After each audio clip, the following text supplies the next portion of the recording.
Thank you very much, friends.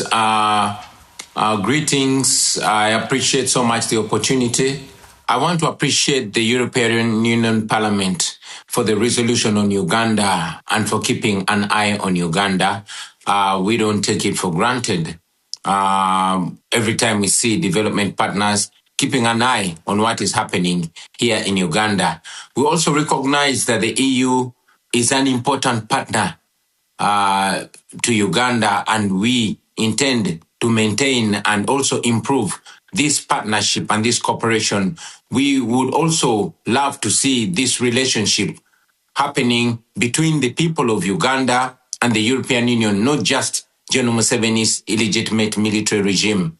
I'm still on the run. I'm still in hiding because of the continuing threats on my life since what happened on the 16th of January when my house was, my compound was raided and I fled my house. And also the following raid that happened on the 23rd of January, where my wife was assaulted and my family members were assaulted, and the military took over my home, which the military still occupies to the present day. My home is surrounded and the military is in charge of it now. What happened on the 15th of January and the preceding days was not an election. It was a military operation, and I'm very glad that it was clearly stated during the debate in the European Union Parliament. This violence started much, much earlier. It started on nomination day, and it went through the campaign trail. And I'm glad that the resolution mentions in specifics victims like Mesa Chokero, who was shot and killed, and also General Muhoozi Kainerugaba, who is the military chief and the son of General Museveni, came out on Twitter and,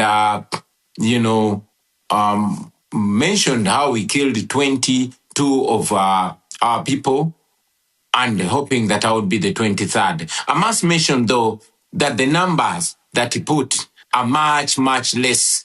Maybe he mentioned or he meant those that he killed personally. Otherwise, the numbers that we have of the victims, of the people that have been killed, are much, much, much more than 22. Many civil society organizations were closed down, especially those that are in the area of governance. It was mentioned, and I want to reiterate it again, that the internet was shut down 3 days before the election. Media houses were ordered not to relay the results that were happening and all that was going on ground on the polling stations, to ensure that there's a clear disconnect between what was happening in the polling stations and what was being relayed by the Electoral Commission. I'm very glad that Dr. Sarah Birete is with us today. In this meeting, she was arrested, detained, because she was taking an effort to speak out and educate people, the citizens of Uganda, about their rights and on democracy. I mentioned it that 2 of my deputy presidents were abducted on the eve of the election, and they remained missing for 3 weeks. We later learned that they were being detained in a military barracks, in a special forces military barracks, which is run by General Museveni's son, Muhoozi Kainerugaba. Most of our coordinators were arrested, were picked and detained. Some are still in detention, while some were dropped off. These also included officials from our election management committee. So what Mr. Byabakama, the chairperson of the Electoral Commission, relayed was actually completely different from what happened on the grounds. The law requires that there must be,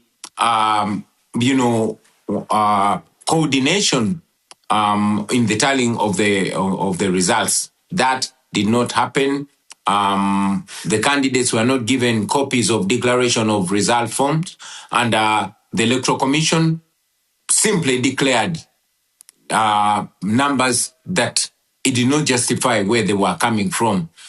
As we speak, we are still demanding that the Electoral Commission uploads the declaration forms so that the nation can be able to follow in transparency, so we can be able to compare the evidence that we have, the declaration of result forms that we have, to what was paraded by the Electoral Commission. But up to now, they have not uploaded the results on the internet like it's supposed to be. Somebody may ask, why then didn't we go to court?